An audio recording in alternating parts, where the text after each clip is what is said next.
En la fría mañana del 22 de septiembre de 1601, cuando el sol apenas lograba abrirse paso entre las brumas de Valladolid, una sucesión de campanas y salvas anunció el nacimiento de una criatura que no pertenecía del todo a esta tierra.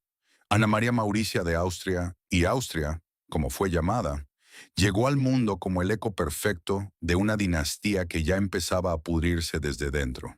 Los Habsburgo, amos de medio planeta y esclavos de su propia sangre, celebraron el nacimiento de una niña que debía asegurar la continuidad del poder, aunque por sus venas corriera la misma mezcla de grandeza y perdición que acabaría por destruirlos. Las calles de Valladolid se llenaron de procesiones y fuegos artificiales. Las iglesias resonaron con misas solemnes en honor a la recién nacida. Pero bajo el esplendor y los tapices dorados del Palacio Real, se extendía una sombra que los contemporáneos apenas comprendían: el precio de mantener la pureza del linaje. Los retratos familiares colgaban como espejos deformados, mostrando los mismos rostros pálidos, las mismas mandíbulas torcidas, los mismos ojos que no sabían si mirar hacia Dios o hacia el poder. Ana era hija del rey Felipe III de España y de Margarita de Austria, y por tanto el producto de generaciones de matrimonios entre primos que confundían la devoción con la obsesión. Su cuna, tallada en plata y adornada con los símbolos de la monarquía católica, descansaba bajo un dosel donde se mezclaban el incienso y el miedo. En aquella cuna no solo dormía una infanta, sino una pieza del tablero político más complejo de Europa. Las monjas del convento de las Descalzas Reales, encargadas de rezar por su salud, decían que su destino estaba escrito antes de su primer llanto. Sería un instrumento de alianza, una esposa santa, una reina sacrificada en nombre de la fe. La infancia de Ana transcurrió entre Valladolid y Madrid, en salones de mármol y capillas donde el silencio era la ley. Aprendió latín, francés, música y danza, pero sobre todo, aprendió a no hablar hasta que se le dirigiera la palabra. En la corte española, la virtud femenina se medía en la quietud, y Ana se convirtió en una niña observadora, contenida, casi espectral. Los cronistas la describen con un rostro pálido y una mirada serena, aunque en sus ojos ya se adivinaba la soledad de quienes crecen rodeados de rituales en lugar de afecto. Su madre, la reina Margarita, era una mujer profundamente piadosa que veía en su hija a una futura santa más que a una princesa. Debes ser el espejo de las virtudes cristianas, le repetía cada noche mientras rezaban juntas ante una imagen de la Virgen. Bajo la suave mano de su madre, Ana aprendió que la fe era una forma de obediencia. Bajo la mirada distante de su padre, aprendió que el amor podía ser una forma de poder. El rey Felipe III, más inclinado a la caza y a los placeres espirituales que a gobernar, observaba a su primogénita con un afecto tibio pero sincero. En ella veía el reflejo más puro de su linaje. Una niña que heredaba la melancolía de los Habsburgo como si fuera una corona invisible. Los sirvientes del alcázar contaban que el monarca solía llamarla mi pequeña dama, y que la niña respondía con una reverencia tan perfecta que parecía ensayada desde el vientre materno. Pero entre los rezos y los banquetes, algo se gestaba en silencio. Europa hervía bajo las tensiones religiosas y políticas que pronto estallarían en la Guerra de los 30 años. Las alianzas matrimoniales eran más poderosas que los ejércitos, y el destino de las hijas reales se decidía en mapas y tratados, no en cunas. Ana era la promesa de una paz imposible, el vínculo que algún día uniría a España con Francia, dos imperios que se amaban y se odiaban a partes iguales. En las frías noches del Alcázar, mientras las velas chisporroteaban en los altares, la niña escuchaba las conversaciones de los cortesanos que hablaban de reyes, papas y guerras, como si fueran piezas en un tablero divino. Aún no lo sabía, pero su vida sería una procesión interminable de sacrificios, un rosario de deberes implacables. Desde su nacimiento, Ana de Austria había sido elegida para encarnar la paradoja del poder femenino en la Europa católica, sagrada y utilizada, venerada y silenciada. Y mientras las campanas seguían repicando por su salud, los cronistas anotaban con orgullo: ha nacido una hija que unirá dos coronas. Ninguno sospechaba que esta unión también sellaría el principio del fin para ambas. El invierno de 1611 se llevó consigo algo más que el calor del sol sobre Madrid. En los húmedos pasillos del Alcázar, los ecos de las oraciones se mezclaban con el llanto reprimido de los sirvientes. La reina Margarita había muerto durante el parto de su octavo hijo. Apenas tenía 26 años, y su muerte dejó un vacío que ni los tapices más suntuosos podían ocultar. Ana tenía 10 años. Era demasiado joven para comprender la magnitud de aquella pérdida, pero lo suficientemente mayor para sentir que algo en el aire del palacio se había congelado para siempre. Los días siguientes fueron una sucesión de silencios. El rey Felipe III, devastado y ausente, se refugió en la religión, dejando a su hija mayor convertida de pronto en la primera dama del reino. Mi pequeña dama, la había llamado. Ahora aquella niña debía comportarse como una reina. Con apenas una década de vida, Ana empezó a recibir audiencias, a supervisar a sus hermanos menores y a aprender el arte más cruel de la realeza, el de fingir fortaleza cuando el alma se desmorona. Las crónicas cuentan que a partir de ese momento, su actitud cambió. Su mirada se hizo más firme, su paso más lento, como si comprendiera que cada uno de sus movimientos era observado y juzgado. En la corte, donde la política se disfrazaba de devoción, la niña huérfana se convirtió en un símbolo de continuidad dinástica. Su nombre, su fe y su sangre eran ahora propiedad del Estado. Mientras tanto, en la vecina Francia, el joven rey Luis XIII crecía bajo la implacable sombra de su madre, María de Médici. Dos cortes separadas por los Pirineos, dos madres ausentes, dos monarquías que necesitaban un respiro. El Papa Paulo V, temeroso del avance del protestantismo, vio en la unión entre Francia y España una oportunidad divina para restaurar la fe católica en Europa. Y así, entre rezos, ambiciones y cálculos, el destino matrimonial de Ana comenzó a escribirse. En los salones de El Escorial, los consejeros del rey discutían con la fría pasión de los diplomáticos. ¿Debía entregarse la infanta a los franceses, enemigos históricos de la monarquía hispánica? Algunos lo consideraban una traición, otros una jugada maestra. El duque de Lerma, el valido de Felipe III, dictó la que sería la regla de toda su vida. El matrimonio de la infanta servirá a la monarquía, no a su corazón. Desde aquel día, Ana dejó de ser una niña. Se convirtió en un instrumento. Su destino se negoció entre cartas selladas con cera y tratados que hablaban de paz pero olían a miedo. En 1612, cuando apenas cumplía 11 años, los embajadores españoles y franceses iniciaron las conversaciones formales para concretar una doble unión. Ana con Luis XIII e Isabel de Borbón, hermana del rey francés, con el príncipe Felipe, el futuro Felipe IV de España. Fue el triunfo del cálculo sobre el afecto, del deber sobre la elección. Las cláusulas del contrato matrimonial eran interminables. Dotes, renuncias, títulos, compromisos de fe. La más cruel estipulaba que Ana debía renunciar a todos sus derechos al trono español para evitar futuras confusiones dinásticas. En otras palabras, debía borrar sus orígenes para ser aceptada en su nuevo mundo. En la corte española, la noticia se celebró con torneos, corridas de toros y representaciones teatrales. Nadie reparó en la expresión sombría de la joven infanta. Entre los aplausos y los himnos, Ana comprendió que pronto tendría que abandonar no solo su patria, sino también su idioma, su familia y su identidad. En su diario de infancia, conservado parcialmente en los archivos reales, escribió: «Si he de partir, que Dios me dé la gracia de no olvidar quién soy». Durante los años siguientes, Ana fue instruida por la condesa de Altamira en el arte de comportarse como una reina francesa. Aprendió costumbres, etiqueta, pronunciaciones y modales que a menudo la hacían llorar en silencio. «Recuerde, Alteza», le decía a su institutriz, «en Francia será española y en España francesa. Nunca pertenecerá del todo a ninguna parte». Así se forjó el carácter de una niña convertida en el símbolo de una alianza precaria. Entre rezos y lecciones de etiqueta, entre mapas de Europa y espejos dorados, Ana aprendió la lección más dolorosa de su dinastía: que las princesas no nacen para amar, sino para ser entregadas. Y mientras la corte preparaba los festejos nupciales, el invierno se instaló en su corazón. Las campanas que habían anunciado su nacimiento 15 años antes volverían a repicar, esta vez para despedirla.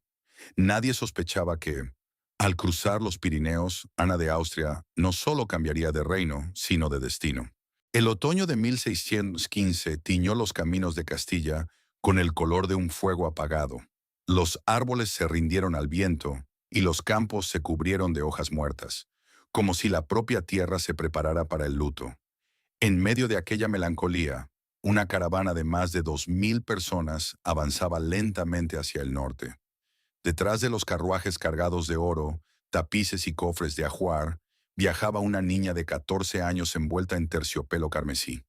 Era la infanta Ana de Austria, en camino hacia una frontera que separaba no solo dos reinos, sino dos vidas. A su lado, la condesa de Altamira intentaba mantener la compostura, aunque sabía que la inminente despedida no sería un simple acto diplomático. Las multitudes salían de los pueblos para verla pasar. Unos se arrodillaban, otros arrojaban flores o monedas al suelo. Todos sabían que estaban presenciando un sacrificio real.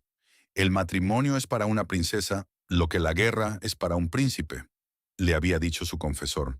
Ambos deben ofrecer sus vidas por la corona. Ana repetía esas palabras en silencio mientras el carruaje avanzaba por el polvo del camino. El duque de Lerma encabezaba la comitiva, orgulloso de su obra política. Sabía que este intercambio matrimonial sellaría una paz frágil, pero también afianzaría su propio poder. Sin embargo, bajo su armadura de vanidad, sentía una inquietud supersticiosa. Los presagios no eran buenos. Semanas antes se había visto un cometa sobre Madrid, y algunos en la corte lo interpretaron como un augurio de desgracia. Los Habsburgo creían en las señales, y Ana, aunque instruida en la razón teológica, también temía los designios del cielo.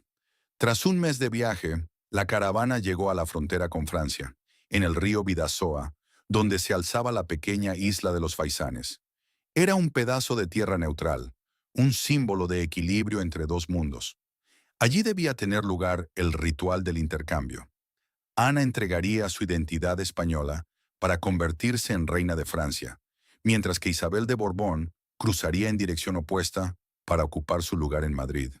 La isla había sido transformada en un escenario teatral perfecto, con pabellones idénticos construidos en cada orilla, uno mirando a España y el otro a Francia.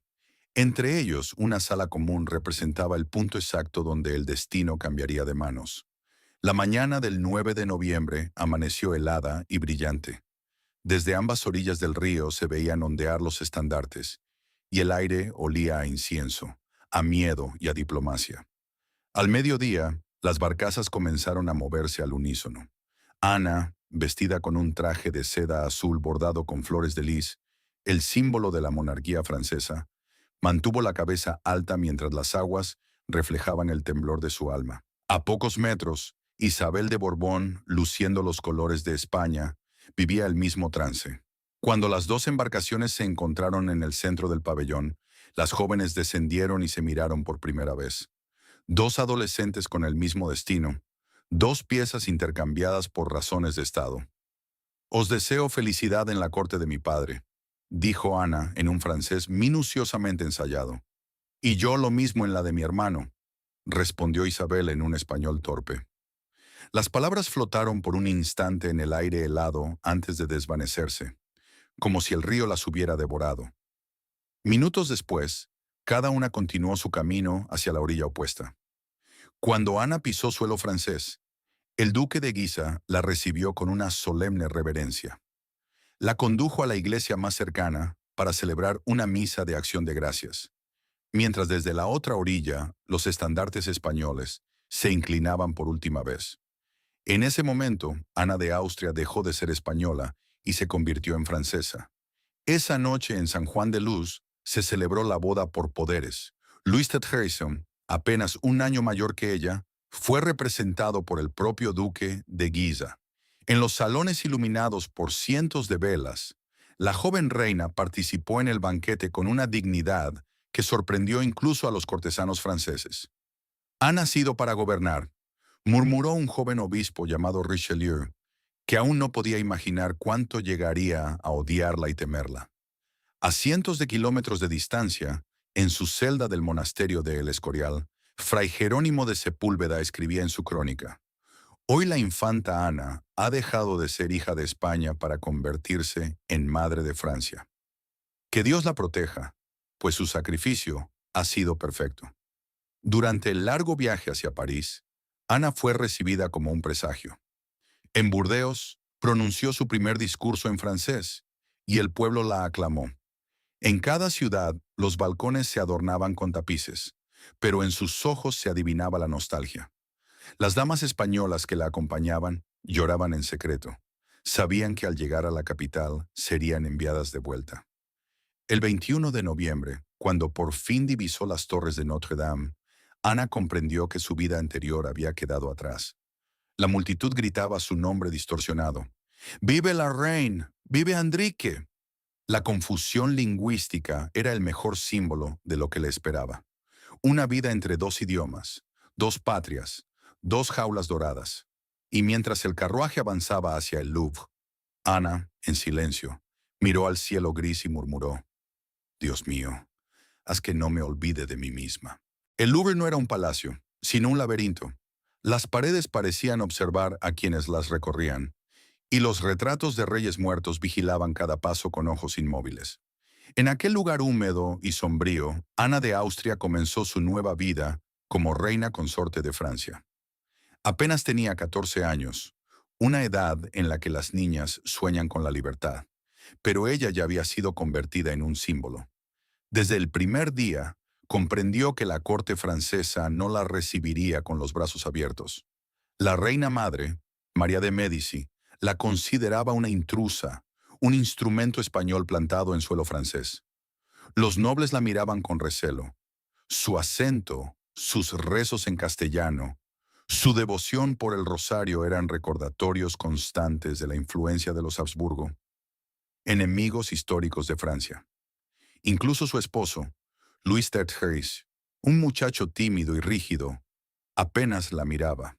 Educado por tutores que le inculcaron el miedo al pecado y la obediencia ciega, el joven rey parecía más un monje que un marido.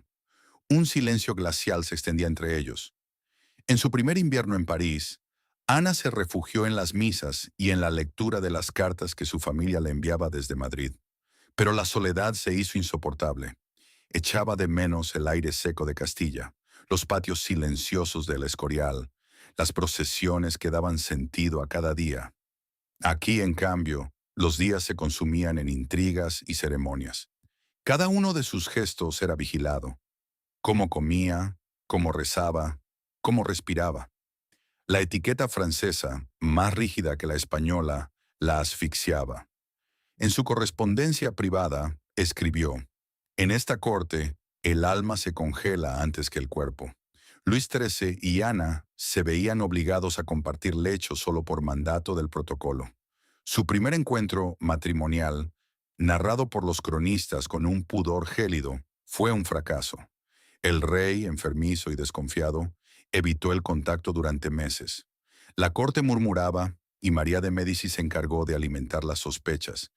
Insinuaba que la joven reina era altiva, frívola e incapaz de adaptarse a las costumbres francesas. Ana respondió con la única arma que conocía: el silencio. En 1617, cuando la reina apenas se acostumbraba a su papel, el palacio fue sacudido por un estallido de sangre. Concini, el favorito italiano de María de Médici, fue asesinado por orden de Luis XIII, decidido a liberarse de la tutela de su madre. La madre fue exiliada y el joven rey asumió por fin el gobierno. Ana, sin embargo, quedó atrapada en el fuego cruzado. La hostilidad del nuevo círculo real y el resentimiento de la exiliada reina madre, que la acusaba de no haberla defendido. A partir de entonces, Ana vivió rodeada de enemigos, una extranjera entre los franceses. El cardenal Richelieu, nombrado primer ministro poco después, observaba a la reina con una mezcla de fascinación y sospecha. Veía en ella una amenaza potencial, un vínculo vivo con España. En sus memorias escribiría: «La reina Ana es devota, hermosa y peligrosa. Tres cosas que, juntas, siempre han sido letales, para los reinos. Mientras tanto, el pueblo francés apenas la conocía. En los retratos oficiales, su serena belleza contrastaba con la frialdad de su entorno. Los artistas la representaban rodeada de luz dorada, como si intentaran inventar un calor que la realidad le negaba. En privado, Ana rezaba cada noche ante una pequeña imagen de la Virgen que había traído de Castilla, escondida entre sus ropas durante el viaje. En ese gesto secreto encontraba consuelo y resistencia. Con el paso de los años, el matrimonio real se convirtió en una ceremonia vacía. No había hijos, ni confianza, ni deseo. Los cortesanos susurraban sobre la infertilidad de la reina, y algunos insinuaban que era un castigo divino por sus orígenes. Cada mes sin un embarazo era una humillación pública. Luis XIII, atormentado por la culpa, buscaba en la caza y la guerra la virilidad que no encontraba en su lecho. Ana, por su parte, se hundía en una melancolía cada vez más profunda. Aún así, nunca perdió la dignidad.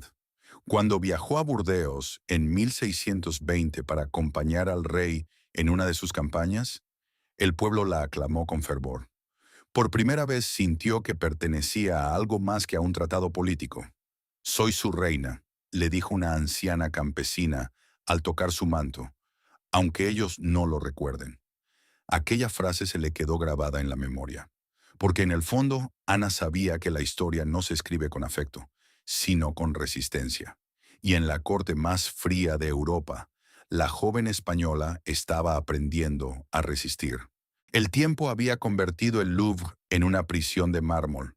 Los pasillos resonaban con los pasos del poder y los susurros de la vigilancia.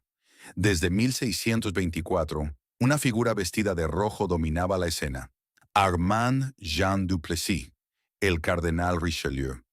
Con una mente tan afilada como una cuchilla y su fe al servicio del Estado, Richelieu había comprendido que el verdadero enemigo de Francia no era Inglaterra ni el protestantismo, sino la influencia de España. Y en el corazón mismo del palacio vivía el símbolo de esa amenaza, la reina Ana de Austria. Al principio, el cardenal la observó con fría cortesía, más tarde con abierta desconfianza. Ordenó interceptar sus cartas, vigilar a sus damas de compañía y controlar cada visita a su oratorio privado. Ana lo intuyó de inmediato. Ya no era libre ni siquiera para rezar. Su confesor fue reemplazado por uno designado por el Estado. Sus libros fueron inspeccionados, su correspondencia censurada. En cada rincón del palacio sentía la presencia invisible de los ojos del cardenal. El matrimonio con Luis XIII se había convertido en una ficción. El rey, influenciado por Richelieu, veía a su esposa como una posible espía. Ana, cada vez más aislada, se refugió en su fe y en un pequeño círculo de confidentes. La condesa de Motteville, su dama de compañía, y el abad de Saint-Germain, que la asistía espiritualmente. Pero incluso esas amistades se convirtieron en un riesgo. La corte era un teatro donde cada palabra podía costar una corona o una cabeza. En 1637 estalló el escándalo. Un mensajero fue arrestado en la frontera con Flandes, portando una carta cifrada dirigida a un noble español. Richelieu la utilizó como prueba de traición. Aquel trozo de papel, apenas unas líneas sobre asuntos religiosos, se transformó en un arma política. La reina fue acusada de conspirar con los enemigos de Francia, de ser el canal secreto entre París y Madrid. Luis XIII, humillado y furioso, permitió que su propia esposa fuera interrogada. El registro de su residencia, el convento de Val-de-Grâce, se convirtió en un acto de profanación. Los guardias irrumpieron entre crucifijos y velas encendidas, rebuscando en sus cofres, rompiendo sellos, leyendo sus cartas privadas. Ana los observó sin derramar una lágrima. Solo cuando uno de ellos intentó abrir el relicario donde guardaba un mechón de pelo de su madre, murmuró con voz quebrada: «No toquéis lo que pertenece a Dios». A pesar de la humillación, no se encontraron pruebas concluyentes. El cardenal logró, sin embargo, lo que quería: destrozar la reputación de la reina. Durante meses, Ana vivió bajo vigilancia constante, con las puertas cerradas y el alma silenciada. En sus oraciones, su fe se hizo más intensa, casi desesperada. Escribió a su confesor: «He perdido el respeto del mundo, pero no la mirada del cielo». Richelieu la temía tanto como la odiaba. En ella veía algo que no podía destruir, una serenidad que desafiaba a la política. «La reina es peligrosa porque no tiene ambiciones», confesó una vez a su secretario. «A quienes no desean nada es imposible controlarlos». Sin embargo, la soledad había dejado cicatrices. Ana, apenas en la treintena, parecía envejecida. Sus retratos de aquella época muestran un rostro sereno pero triste, con los ojos hundidos de quien ha aprendido a ocultar el dolor. El rumor de su infertilidad seguía pesando sobre ella como una condena. En los pasillos del palacio, los cortesanos hablaban de su castigo divino, mientras el rey, enfermo y melancólico, buscaba consuelo en la música y la caza. Y entonces, cuando el invierno parecía no tener fin, ocurrió lo que muchos llamarían un milagro y otros una conspiración. En 1638, tras 22 años de matrimonio estéril, la reina anunció su embarazo. Nadie quería creerlo. Los médicos dudaban, el rey guardaba silencio, Richelieu fruncía el ceño. Pero los meses pasaron, su vientre creció y el milagro se hizo visible ante los ojos de todos. Ana lo interpretó como una señal divina. Ordenó la construcción de un santuario en señal de gratitud, la iglesia de Val-de-Grâce. En su interior aún puede leerse una inscripción: Louis Dieu donné, Dios se lo dio. Pues ese sería el nombre del niño que estaba por nacer. Luis, el don de Dios, el futuro Luis XIV. En los pasillos del poder, el cardenal rojo comprendió que su enemiga, la reina española, acababa de derrotarlo sin alzar la voz. El amanecer del 5 de septiembre de 1638 fue diferente en Saint-Germain-en-Laye. Las campanas repicaron como si cada pieza de bronce estuviera celebrando el fin de un hechizo. En los jardines del palacio, los cortesanos aguardaban con rostros tensos. Tras más de 2 décadas de un matrimonio estéril, la reina Ana de Austria había dado a luz a un niño sano. Francia, que había vivido al límite, finalmente respiró aliviada. El pequeño fue bautizado como Louis Dieu donné, Luis el dado por Dios. Para muchos fue más que un nacimiento, fue una redención. La noticia se extendió como un reguero de pólvora por las calles de París. Se celebraron misas en las iglesias, los monjes tocaron las campanas, e incluso los más escépticos murmuraron que aquello solo podía ser obra del cielo. Ana, que había soportado años de humillación y sospecha, fue elevada repentinamente a la categoría de santa. Su rostro, antes retratado con frialdad y tristeza, ahora aparecía en las pinturas bañado por una luz dorada. El pueblo la llamaba la Reine Miraculeuse. Sin embargo, para Ana, aquel milagro era también una victoria íntima. Había cumplido con el deber más sagrado de una reina: proporcionar un heredero. La corte que una vez la había despreciado, ahora se inclinaba ante ella. Incluso Richelieu, con su calculada frialdad, reconoció en sus memorias: «El nacimiento del delfín ha sido el golpe más hábil que Dios ha jugado en la política». El rey Luis de Racine, enfermo y consumido por sus miedos, pareció rejuvenecer. Visitaba con frecuencia la habitación del pequeño y observaba a la madre con cierta ternura, aunque el amor ya no existía entre ellos, solo un respeto distante. Aún así, en los retratos oficiales, se les representaba unidos, casi felices. Francia necesitaba creer en esa imagen. Un matrimonio reconciliado, una dinastía restaurada, un futuro asegurado. La reina, mientras tanto, pasaba horas observando al niño dormir. En sus cartas lo llamaba mi pequeño sol, sin sospechar que este apodo se convertiría en una profecía. Luis XIV crecería para ser el Rey Sol, el monarca absoluto que transformaría a Francia en el centro del mundo. Pero en ese momento, para Ana, él era solo un niño frágil, una promesa en sus brazos. Unos meses más tarde, dio a luz a otro hijo, Felipe, duque de Orleans. El milagro parecía haberse multiplicado, pero el cuerpo de Ana, debilitado por años de tensión, comenzó a resentirse. Los médicos hablaban en voz baja, conscientes de que el precio del don divino podía ser alto. Aún así, ella no se quejó. He esperado toda mi vida por estos niños, escribió. Si debo morir por ellos, moriré en paz. La maternidad la transformó. Ya no era la reina silenciosa y temerosa de antes. En los consejos del rey, su voz comenzó a ser escuchada con respeto. Comprendía mejor que nadie la importancia simbólica de su maternidad. Era el vínculo entre dos potencias católicas, la victoria de la fe sobre la sospecha, la encarnación de una dinastía bendecida. En 1642, Richelieu murió. La noticia llegó al Louvre en un amanecer húmedo y gris. Ana se santiguó en silencio. Que Dios se apiade de su alma, murmuró, aunque en el fondo sabía que su sombra finalmente se había disipado. Unos meses después, en 1643, Luis III siguió el mismo camino. Francia quedó huérfana de rey y el trono recayó en un niño de 5 años. En su testamento, el monarca intentó limitar el poder de la reina viuda, nombrando un consejo de regencia. Pero Ana no estaba dispuesta a vivir bajo tutela una vez más. Cuando se le informó de la voluntad del rey, respondió con gélida serenidad: «Durante 20 años he obedecido. Ahora es mi turno de gobernar». Esa misma noche, ante el Parlamento de París, pronunció las palabras que cambiarían la historia.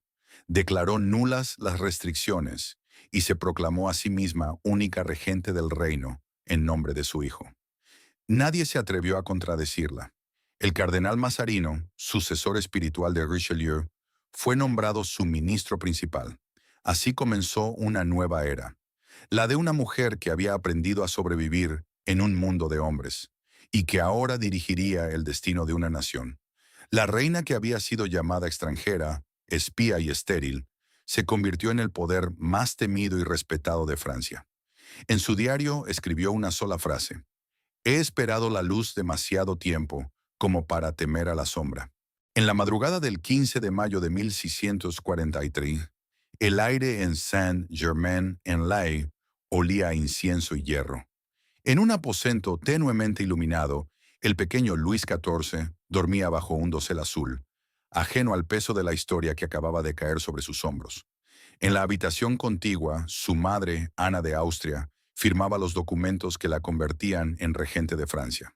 A su lado, el cardenal Julio Mazarino, de mirada serena y sonrisa ambigua, inclinó la cabeza y murmuró: «Majestad, el reino está en vuestras manos». Ana asintió, aunque sabía que lo que recibía no era una corona, sino una herida abierta. Francia estaba exhausta tras décadas de guerras y deudas.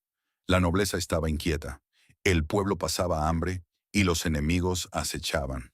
La viuda de Luis III, tantas veces humillada, ahora tenía que enfrentarse a un país que no creía en ella. Pero había aprendido del dolor algo que Richelieu nunca comprendió: que el silencio también puede ser un arma. Su primera decisión fue audaz: romper el testamento del difunto rey, que buscaba limitar su autoridad. Se presentó ante el Parlamento de París, rodeada de clérigos y guardias, y habló con una serenidad que infundía respeto. «No vengo a gobernar como mujer, sino como madre», declaró. El silencio que siguió fue absoluto. El Parlamento, conmovido o intimidado, se inclinó ante ella. En una sola mañana, Ana de Austria se convirtió en la soberana efectiva de Francia. A partir de entonces, el poder se ejerció desde las sombras del Louvre y los aposentos del Palacio Real, donde las velas ardían día y noche sobre los mapas del reino. Ana y Mazarino formaron una alianza inusual. Él, un italiano astuto y diplomático. Ella, una reina marcada por la devoción y el recuerdo de sus enemigos. Juntos navegaron entre conspiraciones, traiciones y guerras, con una mezcla de inteligencia y paciencia que desconcertó a todos. Pero la corte nunca perdonó esa unión. Los nobles lo consideraron una afrenta, el pueblo un escándalo. Los rumores se multiplicaron. Decían que Mazarino dormía en los aposentos de la reina, que era el verdadero padre del delfín, que Francia estaba gobernada por el pecado. Ana soportó las calumnias con la misma frialdad que había aprendido bajo Richelieu. «No me derrotarán con palabras», solía decir. porque solo el tiempo revela la verdad. Entre 1648 y 1653 estalló la tormenta. La Fronda, una rebelión de príncipes, magistrados y burgueses que se alzaron contra el poder absoluto de la corona. París ardió en disturbios. La reina y su hijo tuvieron que huir de la capital en plena noche, refugiándose en Saint-Germain. El pequeño Luis, temblando bajo una capa de terciopelo, recordaría para siempre aquella huida. Las antorchas, los gritos de la gente, el miedo en los ojos de su madre. Esa imagen marcaría su destino, forjando en él la obsesión por el control y la autoridad que definiría su reinado. Durante los años de la Fronda, Ana mostró una determinación casi sobrehumana. Gobernó en medio de campos de batalla, negociaciones y traiciones, sin perder nunca la compostura.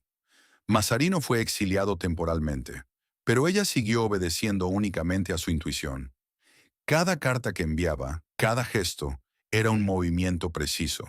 Sabía que el poder no se mantiene por la fuerza, sino por la resistencia. En 1653 los rebeldes fueron derrotados. Mazarino regresó a París en medio de una tensa calma. El pueblo, cansado del hambre y la guerra, lo recibió con indiferencia. Ana, por el contrario, se mantuvo firme. Había logrado sobrevivir a la tempestad. Francia volvía a estar bajo control, y su hijo, ahora un adolescente, empezaba a comprender lo que significaba reinar. Durante una audiencia, el joven Luis le preguntó a su madre, ¿por qué nunca tuviste miedo, madre, cuando todos te odiaban? Ana sonrió con cansancio, porque sabía que el odio es el último refugio de los débiles. Ese mismo año, el rey asumió oficialmente el trono, aunque el verdadero poder siguió en manos de su madre y del cardenal.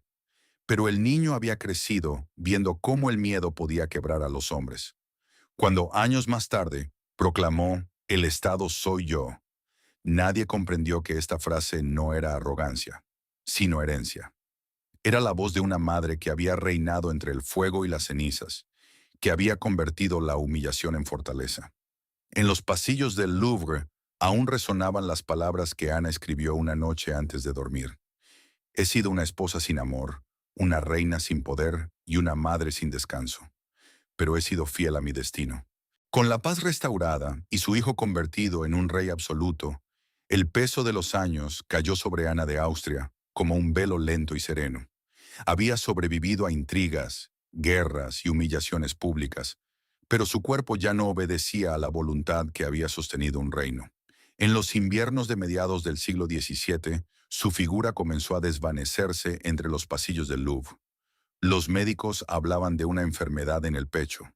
Ella, que conocía mejor que nadie la fragilidad de la carne, sonreía con resignación. Mi corazón, solía decir, siempre ha cargado con demasiado. Se retiró al convento de Val-de-Grâce, el santuario que ella misma había mandado construir en agradecimiento por el nacimiento de su hijo. Allí, en las galerías perfumadas con incienso y cera, la reina viuda pasaba las tardes rezando ante el altar, donde una inscripción recordaba su fe. Posuit cor sum in Deo. Su corazón está en Dios, pero en realidad, parte de ese corazón aún pertenecía a la tierra, al hijo que había convertido su sacrificio en gloria. Luis XIV, ahora un joven monarca, la visitaba con frecuencia. La trataba con una mezcla de respeto y distancia. Madre, le decía, sin vos no habría sol en mi reino. Ella respondía con ternura, entonces brilla, hijo mío, y que tu luz no queme lo que toca. Sabía que su ambición podía devorarlo, al igual que el poder había devorado a los hombres de su vida. Pero también comprendía que ese era el destino de los reyes, ser fuego o desaparecer en las sombras. En el convento, rodeada de monjas y reliquias, Ana encontró la paz que el trono nunca le había dado. Pasaba horas bordando, escuchando lecturas espirituales y dictando cartas en las que reflexionaba sobre el peso del deber. No hay corona sin cruz, escribió en una de ellas, y quien no acepta la espina no merece la gloria. En esos textos, hoy conservados en la Biblioteca Nacional de Francia, se vislumbra a una mujer consciente de haber sido instrumento y víctima, pero también la arquitecta de su propio destino. El 20 de enero de 1666, en una mañana silenciosa y fría, la reina madre cerró los ojos por última vez. Las campanas de París repicaron en su honor. Luis XIV, al recibir la noticia, se encerró en su estudio durante horas. No pronunció una sola palabra. Cuando salió, ordenó que su corazón fuera separado de su cuerpo y colocado en el altar de Val-de-Grâce, según su voluntad. El resto descansaría en la Basílica de Saint-Denis, junto a los reyes de Francia. El cortejo fúnebre, cubierto de terciopelo negro, avanzó lentamente por las calles de la capital. El pueblo, que una vez la había odiado, se descubría la cabeza al paso del féretro. Ya no veían a la extranjera ni a la conspiradora, sino a la mujer que había sostenido a Francia en su hora más oscura. En la penumbra de Val-de-Grâce, una única lámpara sigue ardiendo sobre la urna que guarda su corazón. Cuenta la leyenda que, en las noches de invierno, el silencio del convento se rompe por un leve eco, como un suspiro. Las monjas afirman que es el aliento de Ana, que sigue velando por su hijo y por el reino que la marcó con amor y dolor a partes iguales. Su vida fue una parábola. Nació como un sacrificio, reinó como una superviviente y murió como un símbolo. De su fe nació un milagro, de su dolor un rey y de su silencio una dinastía. Porque al final Ana de Austria no fue solo una reina extranjera, sino el alma oculta del absolutismo francés.